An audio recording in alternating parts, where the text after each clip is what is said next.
नमस्कार, आप देख रहे हैं सत्य आमला न्यूज चैनल। बिहार विधानसभा चुनाव के पहले चरण का मतदान कल समाप्त हो गया। इस चुनाव मतदान के दिन कुछ ऐसी घटनाएं भी देखी गई जो लोकतंत्र के लिए अनुचित है। जैसे दानापुर विधानसभा में गंगा पार से आने वाले मतदाताओं के लिए यातायात की बेहतर सुविधा नहीं दी गई सरकार प्रशासन की ओर से। काफ़ी हो हल्ला हंगामा करने के बाद नाव का परिचालन किया गया। उसके बाद लालगंज में देखा गया कि वहाँ के भी उम्मीदवार के साथ छेड़छाड़ हुआ। उम्मीदवार के साथ छेड़छाड़ नहीं कहें, लेकिन यह कह सकते हैं कि वहाँ कोई व्यक्ति गए जो रिटर्निंग ऑफिसर के जानकारी के बगैर और वहाँ ईवीएम मशीन बदलने की तैयारी में थे, लेकिन उम्मीदवार के सतर्कता ने इसको बचा लिया। लखीसराय विधानसभा में जो घटना घटी वो किसी से छिपी हुई नहीं है। बिहार का डिप्टी सीएम ये कहता हो कि सत्ता में बैठे, सरकार में बैठे लोग सरकार की दलाली कर रहे हैं। सरकार में कौन और उसके दलाली करने वाले कौन, ये बड़ी सवाल है। जनता को भी इस सवाल को पूछना चाहिए अपने नेताओं से कि पिछले 20 साल से भाजपा गठबंधन की सरकार है, नीतीश जी की सुशासन है और एसपी जो है लखीसराय का वो सरकार का दलाल है डिप्टी सीएम के अनुसार। और डिप्टी सीएम के ऊपर गोबर और पत्थर फेंका जाता है, यह भी लोकतंत्र के लिए क्या कहा जा सकता है। ऐसे ही कई प्रश्न हैं और प्रश्न के उत्तर के लिए हम हैं जागरूक जनता पार्टी के राष्ट्रीय अध्यक्ष के साथ मिथिलेश चौबे जी। सर, आपका हमारे चैनल में स्वागत। बहुत बहुत धन्यवाद।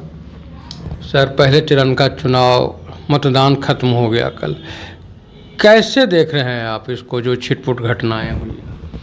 देखिए, छिटपुट घटनाएं मतदाताओं के बीच में जब आप जैसा कर्म करके जाइएगा, लोग कहते हैं जैसे करनी तैसे भोग विधाता नरक जात फिर क्यों पछताता। तो जो सत्ता में बैठे हुए लोग थे वही सत्ता पर आरोप लगा रहे हैं।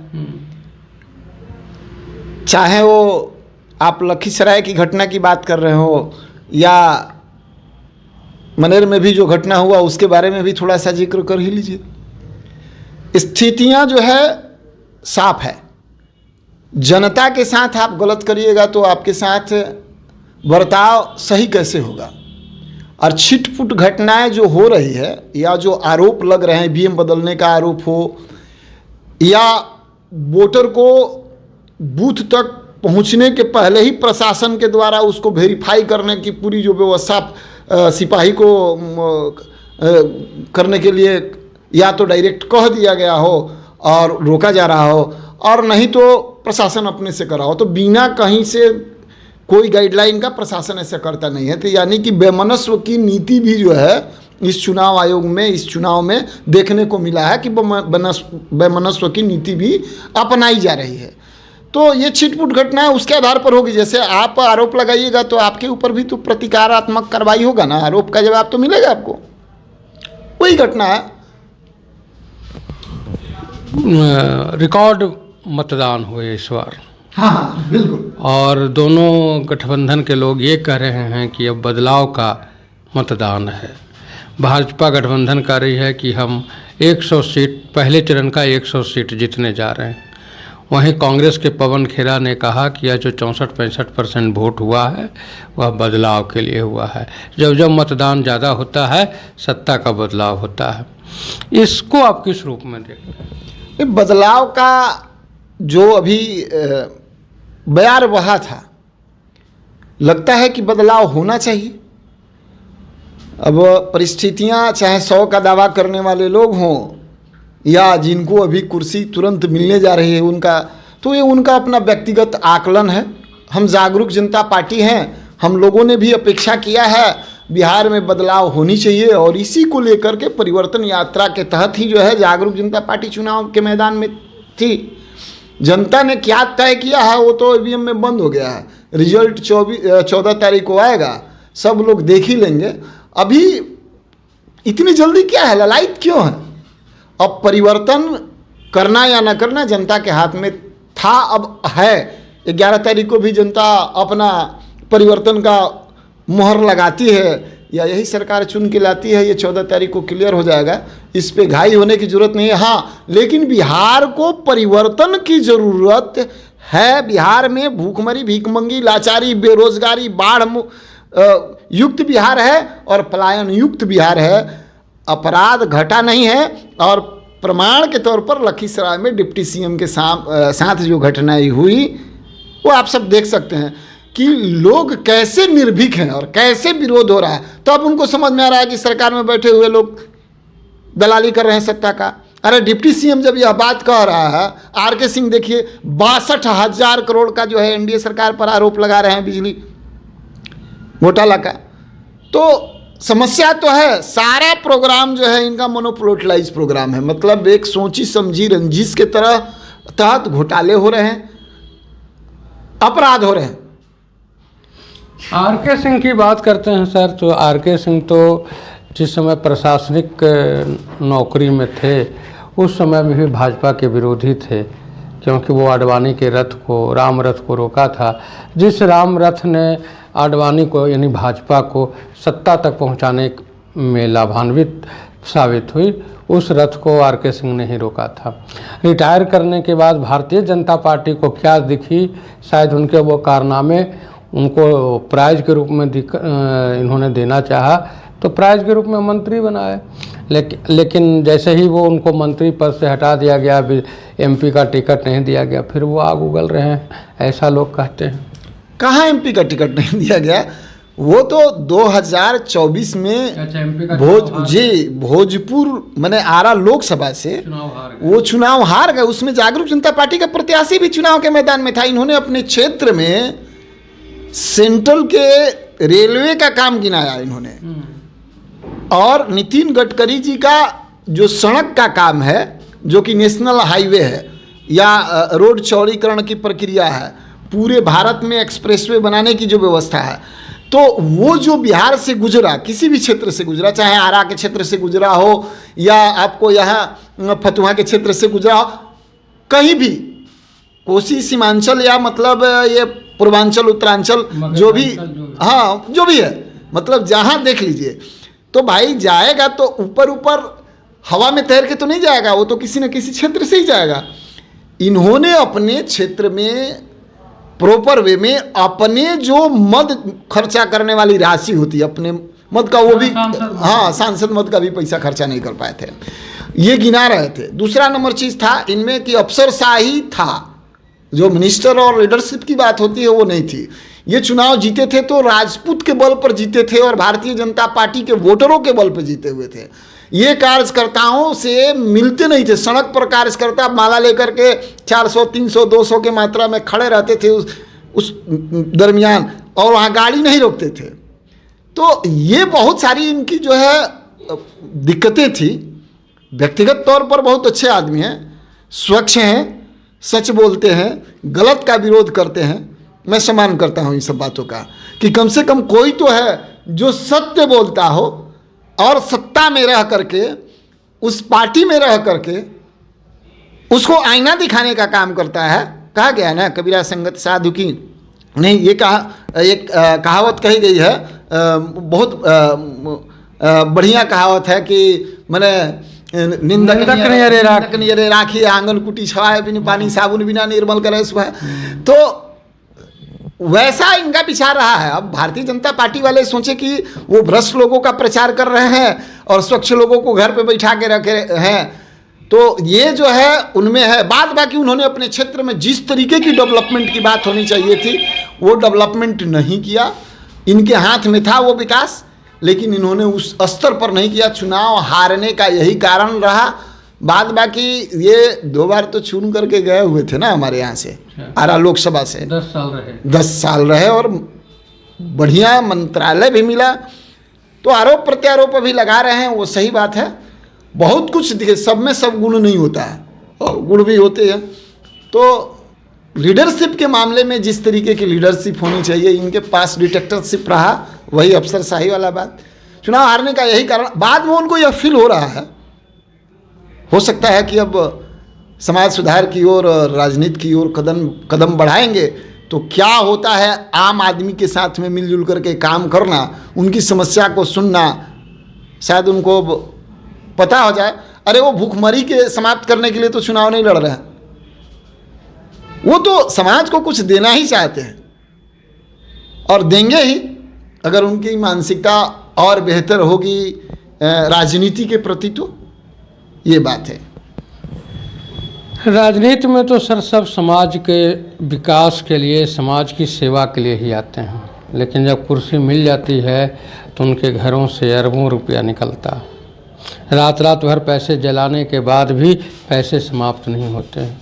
ऐसे भी समाज सेवी, देखिए वो समाज सेवी उस तरीके के कहाँ से, लालची प्रवृत्ति के लूट, हत्या, अपहरण, बलात्कार और भ्रष्टाचार से कमाई हुई पैसे प्राप्त करने के लिए उस टाइप के अपराधी चुन करके आ जाते हैं और चुन के आने का जो नतीजा होता है जनता को भुगतनी पड़ती है।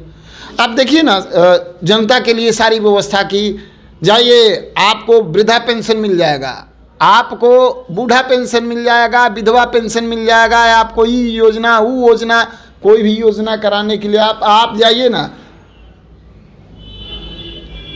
आपको आवासीय, आय, जाति प्रमाण पत्र, इन छोटी छोटी कागजों को बनवाने के लिए आपको 100-200 रुपया खर्च करना पड़ता है, बिचौलियों और दलालों को देने पड़ते हैं। हम तो ये अनुभव किए कि हम लोग पत्रकार हैं, लोग जानते भी हैं कि ये मीडिया से जुड़े हुए हैं, उसके बाद भी हमारे पंचायत का मुखिया जो है हमसे नहीं, हमारी मिसेज को कहा, उनके जो लोग थे मुखिया जी के, कि 2000 दे दीजिएगा तो हम आपको प्रधानमंत्री आवास योजना का लाभ देंगे, अन्यथा आपको लाभ नहीं मिलेगा।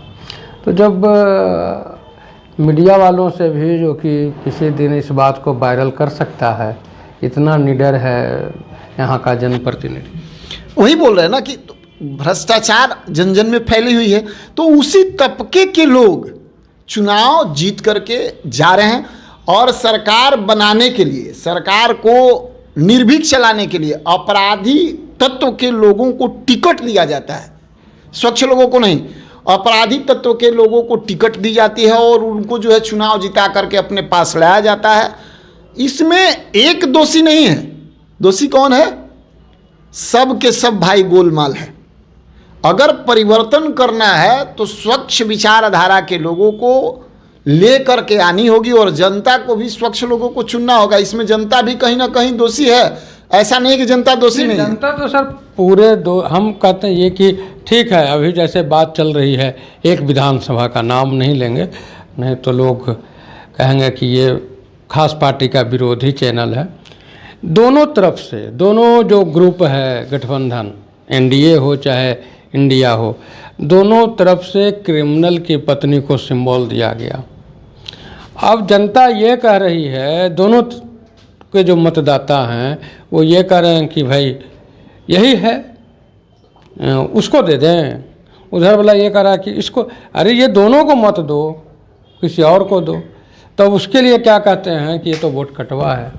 वही बात बोल रहे हैं कि जनता कहीं ना कहीं दोषी है। मैंने क्या कहा, अगर जनता दोषी नहीं होती तो स्वच्छ छवि का अगर नेता को कोई पार्टी टिकट नहीं दिया तो आप स्वच्छ छवि के किसी व्यक्ति को चुन लीजिए, निर्दलीय को चुन लीजिए, या स्वच्छ छवि का कोई भी पार्टी हो उसको चुनिए। ये तो आपका अधिकार है ना। आप खाली ऐसे ही जाति के नाम पर बटन दबाने जाइएगा। आपको अगर वोट देना है, इसका अधिकार जो आपको मिला हुआ है, वोट जो देना है, तो आपको वोट कहाँ देना है? अपने विकास के लिए देना है। और आपका विकास कब होगा? जब सामाजिक तौर पर जो चुने हुए स्वच्छ छवि के लोग जाएंगे, तब आपका विकास होगा। अगर उस टाइप के लोग चुन के चले जाएंगे जो समाज के हित के लिए कारगर नहीं है, जिनकी छवि ठीक नहीं है, जो लूट, हत्या, अपहरण, बलात्कार या भ्रष्टाचार जैसी व्यवस्थाओं पर से जुड़े हुए हैं, तो वैसे लोग आपका भला करेंगे? स्वाभाविक बात है, जैसा को तैसा मिले, मिले सुम को सुम, राजा को राजा मिले, मिले डोम को डोम। आप जैसा चुनिएगा वैसा ही ना पाइएगा जी। एक आखिरी सवाल सर, सीतामढ़ी के एक पूर्व सांसद सुनील पिंटू जी, उनका एक अच्छा वाला वीडियो वायरल हुआ है 3D में एकदम, ये भी निवस्त्र उधर से भी निवस्त्र, और वैसे व्यक्ति को लेकर के अमित शाह कहते हैं कि हमारा मित्र हैं, इनको वोट दीजिए, हम इनको बड़का आदमी बनाएंगे। ऐसे छवि के लोग भाजपा में हैं या सत्ता के साथ हैं, इस पर क्या कहें? नहीं, भाजपा मतलब अब तो भ्रष्ट पार्टी हो गई है। मैंने क्या कहा, पहले ही कहा कि सारा प्रोग्राम किया जाता है पहले कि कैसे इसको जो है लूटा जाएगा। तो जब आपका कैरेक्टर ही नहीं रहा, आप ऊपर ऊपर राम राम कहते हैं, आप भीतर से कसाई का काम करते हैं। अपराधी आपके यहाँ जाते हैं तो स्वच्छ हो जाते हैं, भ्रष्टाचारी आपके पास जाते हैं तो स्वच्छ हो जाते हैं, आपके पास बलात्कारी जाते हैं तो स्वच्छ हो जाते हैं। तो स्वाभाविक बात है कि अब उनसे अपेक्षा आप क्या कर सकते हैं? अमित शाह जी हों या मोदी जी हों या भारतीय जनता पार्टी का कोई भी लीडर हो, स्वच्छता का आप अपेक्षा किससे करेंगे? जो स्वच्छ है, स्वच्छ आदमी ही जब नहीं रह गया, जब इस तरीके की व्यवस्था का समर्थन कर रहा है तो वो स्वच्छ कहाँ रहा? वैसे लोगों का अगर वोट मांगता है तो वो स्वच्छ कहाँ रहा? स्वच्छ लोगों को वो लोग अब रखे भी नहीं है। तो भारतीय जनता पार्टी से ये अपेक्षा करना ही बेकार है। जनता को इस विषय में संज्ञान लेनी चाहिए, और जनता संज्ञान नहीं लेगी तो फिर बस करते रहे वही राम राम कहे, वो अपना काम कर रहा है। देखिए, बेटियों को सुरक्षित रखना है, समाज को सुरक्षित रखना है, तो नैतिक ज्ञान होना बहुत जरूरी है। नैतिकता क्या है, सामाजिकता क्या है, क्या सही है और क्या गलत है। एक विशेष आदमी, माननीय आदमी, चुना हुआ व्यक्ति, किसी पद पर जो व्यक्ति है, उसका पर्सनल व्यक्तित्व नहीं रह जाता, वो सामाजिक हो जाता है, और वो सामाजिक व्यक्तित्व को देखकर लोग अनुसरण करते हैं, दुनिया चलती है। तो क्या ज्ञान दे रहे हैं आप भाई? इस चीज का अनुभव है अमित शाह को? भारतीय जनता पार्टी के किसी भी लीडर को मैं बात कर रहा हूं, चैलेंज दे रहा हूं, है नहीं है तो फिर क्या बात करना है? उससे अपेक्षा करना बेकार है, उस पर बोलना बेकार है, कहना बेकार है। जनता को तय करनी चाहिए कि वैसे व्यक्ति को चुने या ना चुने, और ये नहीं देखे जनता की कौन प्रचार करने आया है। जनता स्वयं डिसीजन ले। अभी आप जागरूक जनता पार्टी के राष्ट्रीय अध्यक्ष मिथिलेश चौबे जी को सुन रहे थे। इनका कहना है कि अगर समाज के साथ साथ बेटियों को भी बचाना है तो नैतिकता जरूरी है, और बिन नैतिकता का कुछ भी नहीं है। साथ में आज की स्थिति ये है राजनीतिक लोगों को कि वो अपने निंदकों का सुनना नहीं चाहते हैं, जबकि निंदक को साथ रखने से उनके छवि को स्वच्छ किया जा सकता है। सर, आप जो समय दिए उसके लिए धन्यवाद। बहुत बहुत धन्यवाद, आपके दर्शकों का भी बहुत बहुत आभार। और मैं चाहूँगा कि इस आवाज़ को सुनने के बाद में बिहार की जनता भी परिवर्तन की मुहिम में अपना योगदान देगी और बिहार को विकास के रास्ते पर लेकर के जाएगी। और जिसको इच्छा करे उसको आप वोट करिए, लेकिन बिहार में परिवर्तन की जो बयार है उसको बहाइए, मतलब गति को तेज करिए। धन्यवाद।